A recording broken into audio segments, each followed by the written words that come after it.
Bump, bump, Bump, bump, bump, bump, bump. We get lasers, we get bendies, we get Jeff winners. Spiegel. It's a whole cavalcade of things for a Monday morning. Welcome to the Blue Review presented by LAX. I am Marcus Grant with Greg Bergman, Parker Bell, and the aforementioned Jeff Spiegel. And guys, we made it. We made it through the long, hot summer of the regular season. This is the moment we've all been waiting for. Greg, it was a hell of a ride to get here, but we finally made it to the postseason. I never thought it was going to happen, but yes, we made it, and they actually ended on a nice little win streak, so that was kind of nice, winning 8 of their last 10. Look at that. Look at the teams trying to actually win some games and sweeping the Mariners, not allowing Cal Raleigh a home run. This is it was a big weekend. It was a big weekend. You mentioned they've won 8 of their last 10. The 2 that they lost were in painful fashion. We don't have to relive those, but it was nice to see them come out. I relived it in my dreams quite a few times. So yeah. Well, we'll dive into bullpens and rosters and all this kind of stuff to get ready for the postseason. But want to give a shout out, as always, to LAX, Los Angeles International Airport, transforming the travel experience, saving guests time. For more information, you can go to flylax.com/transforminglax. So, Jeff, just your overview, right? The 30,000-foot view of the last 162 games. We went into it. It sort of felt like the Squid Games meme, right? With the guy who's all happy and smiling at the beginning, and then by the end is just disheveled and disillusioned and frustrated. I don't know that we're quite there, but Jeff, this regular season did not go, I think, as anticipated. If you were going to rate this success failure, where are you putting this one? So it's interesting because the Dodgers' goal, we know, is to win in the postseason, right? Like somebody on our show last night joked, okay, we finally made it through the 162 game preseason. It's finally time to actually play these games that matter now. And here's the reality. Like, here's the only, my pushback to the Squid Games meme is they have 4 incredible starting pitchers they have 6 starting pitchers that are all healthy. The top 3 guys at the lineup are healthy. Like, I'll take 93 wins and the current health of the Dodgers going into the postseason. Like, I feel like I'm hopeful. The disheveled, distraught, despair meme was actually like a month ago, and that now we're actually trending back towards smiley face because we're going to get to see Snell, Yamamoto, and Ohtani in some order in the postseason with Mookie, Ohtani, and Freeman all healthy. So, Parker, we've spent the last couple of weeks. I mean, look, the Dodgers making the playoffs, it was a slow march to inevitability. Even if there were some bumps along the way, we spent the last couple of weeks trying to figure out playoff rotations, piggyback plans, what have you. Dave Roberts pretty much all but saying that Blake Snell is going to start game 1, which I guess presumably means Ohtani in game 2. Your feelings on what we've got potentially going on right now? Yeah, well, that was my dream rotation to begin with. I know we mentioned a few episodes ago. I would love to have this version of Snell as game 1, give Ohtani kind of the moment of like, okay, I can see the lineup, I can see them through Snell's lens, and then bring in Ohtani, who's just been absolutely dealing recently. So I'm actually really excited for this series. I know that there are some concerns that we'll get into, but what a Sunday just watching all these playoff situations unfold, seeing how the Reds got it, seeing how the Mets just absolutely folded to the Marlins, mind you. So it was actually really cool to see. I know that people are excited to see the Reds, but hey, you can't just be excited and lay down. You got to actually perform to the best of your abilities, and the offense has been doing so, ramping up into this. What I realized yesterday is that for me, being someone who was born and raised in the state of California, I have a lot of friends who are Mets fans. So that hearing from them during the day was sort of amusing. You mentioned the Marlins. I have a friend where if I just say the name Dan Uggla, it sends him into a rage because of what Dan Uggla had done to the Mets in years past. So, that's a whole thing. But Greg, looking at this roster right now, one of the, I guess, bigger pieces of news that came out of yesterday, not only was it Clayton Kershaw's final regular season start, but Greg, we learned he is not going to be on the wild card roster. I didn't find that a huge surprise, but maybe it's just because it's Kershaw and he's pitched so well that it maybe caught us off guard yesterday. Yeah, it did. It caught me off guard, most definitely, because he could have pitched in relief in any of those 3 games. So that's what I'm surprised by. It's one thing that I understand that he did throw a lot of he threw 1 through 5 in the third, and he had the amount of pitches that he threw and all that kind of good stuff. But his arm would have been ready. That doesn't mean he's not going to pitch if they make it, as long as they make it to the division series. But it was a little bit surprising to me because they need as many bullpen arms as possible, and he is a bullpen arm. So a little bit shocking. A little bit shocking. I mean, yeah, Jeff. He, like I said, he went 5 1/3 yesterday. He got the standing ovation from the crowd there in Seattle when Freddie Freeman took him out of the ball game. I just sort of looked at it as, with him pitching this many innings, or at least presumably he's going to pitch 5 innings, that they just knew that he was sort of burned over the next 3 games or so. But you started this by saying there are 6 starting pitchers, right? You're only guaranteed 2 games, at most maybe 3 games potentially.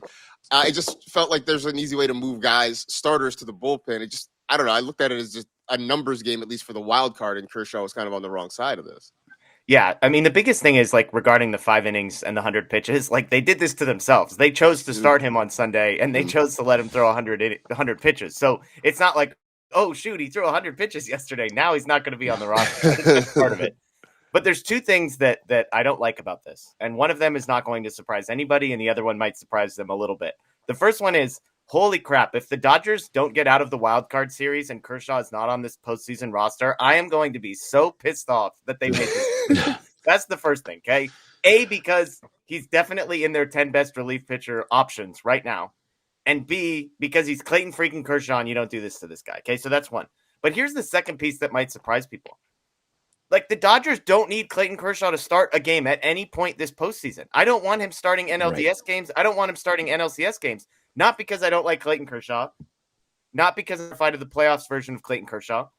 Because they have 4 of the best pitchers in Major League Baseball that are all healthy. And you don't need 5 starters in the playoffs. I know some of these guys need like 5 days off. Sure, figure it out. Big brain it. Like, you've got everybody plus class now.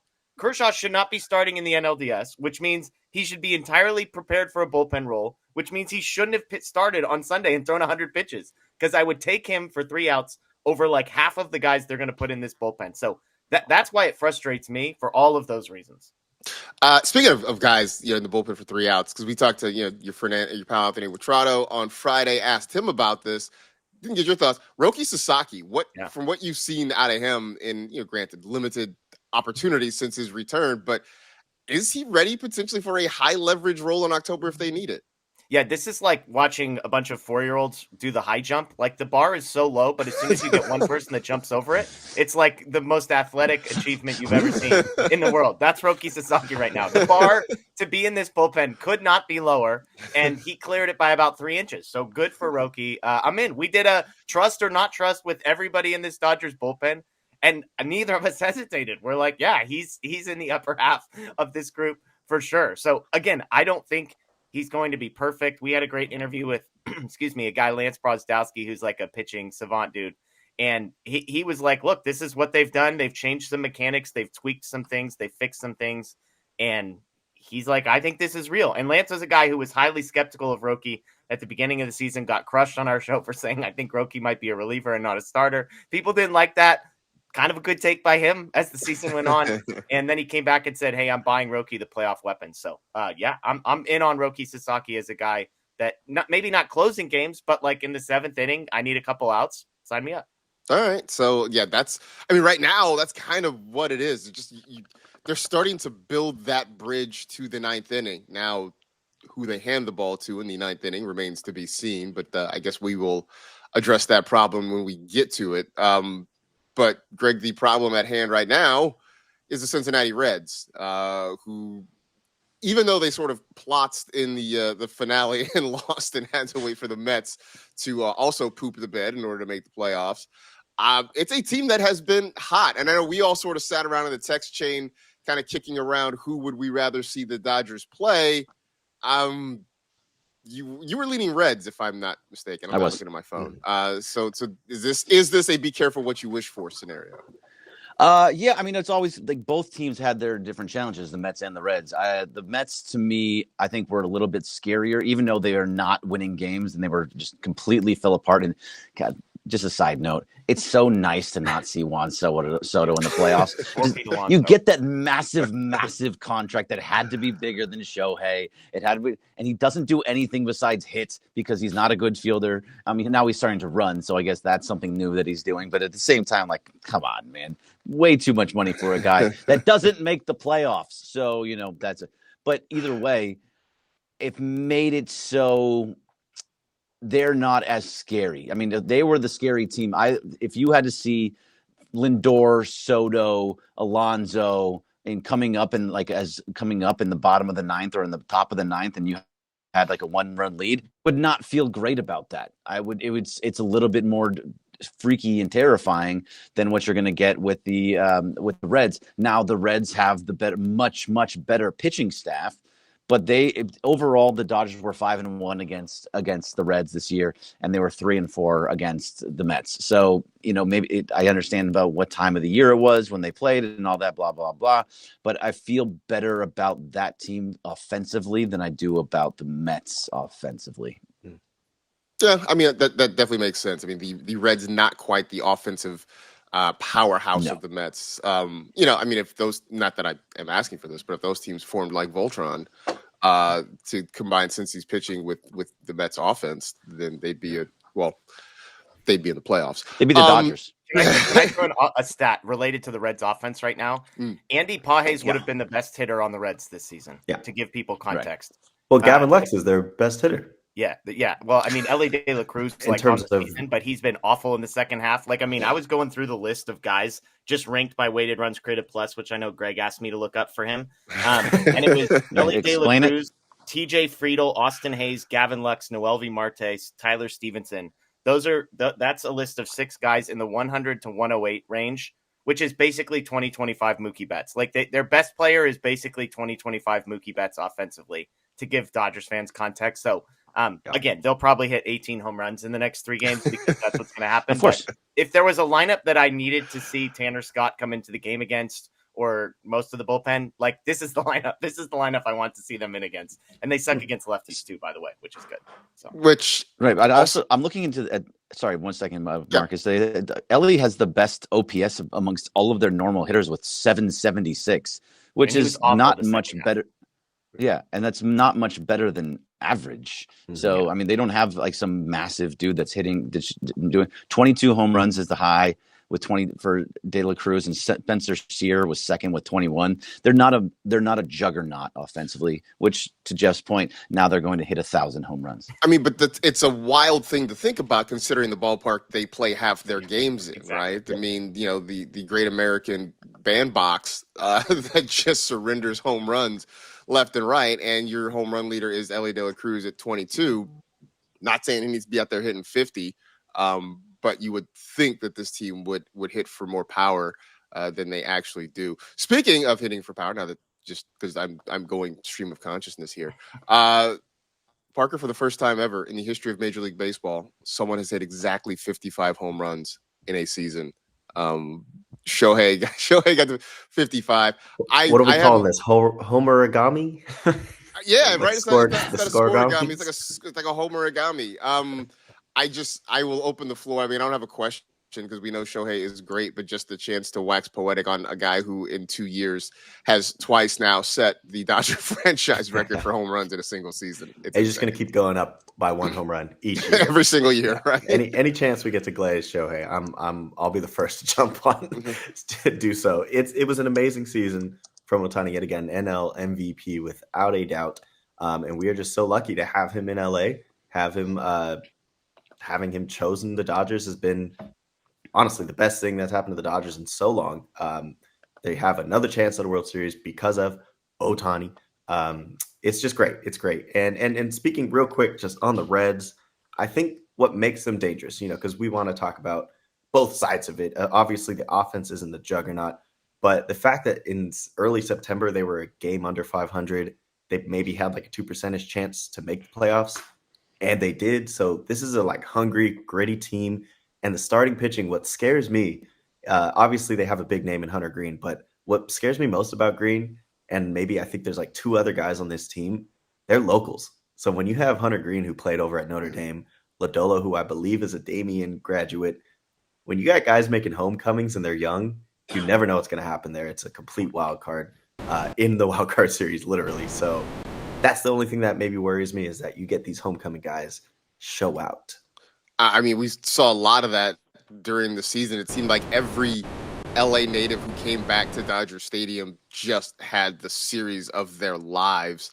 You know, Pete Crow Armstrong being the first that comes to mind, but you mentioned Lodolo and Green and those guys. It seems like whenever they come back and, they've got, 50 people in the stands watching them, they tend to show out a little bit. So let's try and avoid that happening over the next couple of days. That would be great. And Terry Francona, got to give him credit for bringing this team to the playoffs. I think that a lot of it lies on the veteran leadership from him, because honestly, any other team would have probably not made it if they were a game under 500 at the beginning of this month. Yeah, no, I mean, you got some wild stories between the Reds coming back to make it, the Guardians rallying in the AL Central to get into the playoffs. That was all just wildness. Jeff, on the injury front, Dave Roberts says he thinks Max Muncy should be good to go for Tuesday. He thinks Tommy Edman's available, at least as a defensive replacement if necessary. The guy they're waiting on is Will Smith. What are the odds they carry 3 catchers into this series? It doesn't seem likely, but just as a precaution in case Will's not available to go. So this is where, I have no inside information. This is just reading Dave Roberts' quotes, which means I might actually have less than inside information. I might have negative information that is designed just to confuse me. We did our NLD or wild card roster predictions last night, and I have them carrying a 3rd catcher. And the reason is this: it's a 3-game series. They don't need all 26 guys. Realistically, you're probably got 2 spots at the end of the roster that it's cool, let's stick Glasnow there with no expectation of pitching him unless it's an absolute emergency. And the other extra spot I would give to Will Smith, because if you're telling me in game 2, it's the 7th inning and you've got runners on 2nd and 3rd and 2 outs and Ben Rortvedt is due up, I will put Will Smith on the roster to get 1 swing, to get 1 at bat in the entire time in that moment. To me, you have the extra roster spots, just use it. If it's him or Alex Call, I keep asking myself, what role does Alex Call play? Nobody wants him hitting. Haesung Kim's going to be on the roster, so you don't need an extra runner. And Call's probably a push with some of the other guys they have down there anyways. And defensive subs, sure, it would be nice, but you could put Kike in left field. You could put Haesung Kim at second base and move Tommy. There's ways that you can maneuver around. So I don't see any reason why Alex Call should be playing in any game. So give me Will Smith possibly having 1 or 2 at bats in this series as a roster spot. Yeah, I don't think that's an awful idea. I know the hope is that by the time they get to a division series, if they're able to get there, that he would be more ready to go. But you're not promised that. So I think if you're Dave Roberts, you put together your best possible roster. I like that Dave Roster. Dave Roster. I see Mr. Classic in the chat. Feels like it's first time for a while. Well, they won too many games. Thanks for popping up. Weeks, so. The comment: it's not going to be as easy as y'all think. Too much regular season nostalgia here. It's going to be different. I don't think anybody thinks it's going to be easy. No. And 2, I don't want to be nostalgic for this regular season. I know they won the division, exactly, but there's nothing I want to be nostalgic about with this regular season because it was a grind. From start to finish. This was one of the more frustrating seasons that we've watched, just because they have so much talent and they spent so much money on bullpen and spent so much doing. First, it was that the offense couldn't do a damn thing while Max Muncy was out, and then even when Muncy was back, they weren't able to do a damn thing. And then it was the pitchers were all hurt and they couldn't do anything. And then it was the bullpen where they couldn't do a damn thing and just blowing games left and right. This was a very frustrating year. Just they have so much talent that they won 93 games and they still won the division. They are just that good, but there's no nostalgia in any of this. And I am as scared of seeing the Reds as I am the Phillies right now, just because this is going to be, I would assume, Jeff, you can correct me if I'm wrong, if this is going to be the best pitching staff that they see moving forward. They're Lodolo, Green, Singer, what's the other guy? Little. Abbott, all these dudes, Nick Martinez, Their closer's all really dudes good. just Emilio. they just have a really good pitching. Emilio. So it's a very scary series, and I could very much seeing it going wrong for the Dodgers. But as long as they hit the way that they have been hitting for the last couple of weeks, they should be fine. Yeah, go ahead, Jeff. I was just going to say, the way this goes wrong for the Dodgers is because it's a stupid 3-game series and anything stupid can happen in a 3-game series. Yep. Like, the reality is, aside from that, you cannot make an argument on paper, and these games aren't played on paper, but you cannot make an argument on paper for why the Reds would beat the Dodgers. Because as good as their starting pitching is, it's dramatically worse than the Dodgers' starting pitching. Maybe they have an advantage in the bullpen, but by every metric, they're like a league average bullpen, and the Dodgers are slightly below average this season. But the piece that I keep coming back to is the Dodgers have seen Lodolo and they've seen Hunter Green, and they've actually had success against both of those guys this season. And the Reds can't say the same. They have not seen Snell this year. They saw Ohtani twice. The first time was like during his rehab appearance, basically in July. Second time he was much better. And Yamamoto dominated them. But like Lodolo, 10 innings, 6 earned runs this season against the Dodgers. Hunter Green, 5 innings, 5 runs, 3 of them earned. So Lodolo strikes a bunch of guys out, but the Dodgers have seen both of these guys. They've hit them well. All 3 games are at home. They're going to have a starting pitching advantage. They have and like Grand Canyon size advantage offensively. So yes, they could lose, and every Dodgers fan is preparing for it. But I'm just saying, like, don't psych yourself out about this too badly. If they lose, it's because the 3-game series in the playoffs is stupid, not because there's any argument you can make for how the Reds are actually better than the Dodgers. Yeah, look, obviously none of us want them to lose. Ideally, they win game 1, which takes a lot of the pressure off because then you've got 2 chances to win 1. Let's just say for S's and G's, right? They don't win because last year, Greg, it was. I mean, you and a lot of other people were for Dave Roberts like it's World Series or bust. Like you've got to win this whole thing after a couple of failures in the wild card. If they somehow stub their toe in the wild card this year. I'm not saying we're not calling for Dave Roberts to be fired, but are we back on the, oh no, here we go again, last year was lightning in a bottle thing? I don't know if it would be lightning in a bottle. I think it would be very frustrating to lose, especially in the wild card round. Dave Roberts isn't going anywhere. He already has 2 World Series championships. He's been to, was it now 4 that he's been to? He wins the division every single year. He puts him in the right position. Like, I don't like Dave Roberts is no longer on the block for the rest of his career as a Dodger. So, but it would just be frustrating. Like we're losing in the first round again, like in the wild card again. This is what's happening, really. So the amount of money that was spent, which I know we're lucky that we have the ability to send that money with Mark Walter and team, would be more so like you have the best roster on paper. You have the best 6 starting pitchers in all of baseball. You have the best 1 through 9 probably in all of baseball. Your bullpen sucks. It would be that much. That would be tough to see. Yeah, it would be frustrating. Yeah. But no one's being fired for it. Maybe Rob Van Scoyak or Mark Fryer. That's about as far as you're going to go. I mean, I was thinking about it last night. Like Dave Roberts went from you're on the verge of getting fired to now you're the manager for life. It's amazing what a great October. I think it's true though. No, I think you're right. Absolutely. But this time last year, there's a lot of anxiety. So, like the Mets, to me, like there's teams that have huge payrolls that have tons of talent every single year that miss the playoffs. It's the Mets this year. It's the Braves this year. It's the Padres a bunch of times. Like I just keep coming back to this is the thing that Dave Roberts does. That's his superpower. They do not suck for an entire season. They make the playoffs every year. They win the division every single year. Like, I think fans just assume that's a given, but you need the Mets every once in a while to remind you nothing is a given. Like, over 162 games, anything could happen. Dave Roberts just doesn't let it happen, ever. And I don't think we should take that for granted. We also didn't mention this episode. The Astros didn't make the playoffs. Oh, that's too bad. Just amazing. That burns. It couldn't have happened to a better team. That's amazing. The 2 teams that you really wanted to get knocked out, the Mets and the Astros. Look at that. If the Yankees got knocked out, that'd be better. When I was 11, 12, 13 years old, the Oakland A's went to the World Series 3 years in a row. And I thought at that young age, like, well, this is just always how it's going to be. The A's are just always going to be good. And now they play in a AAA park in West Sacramento. So there you go.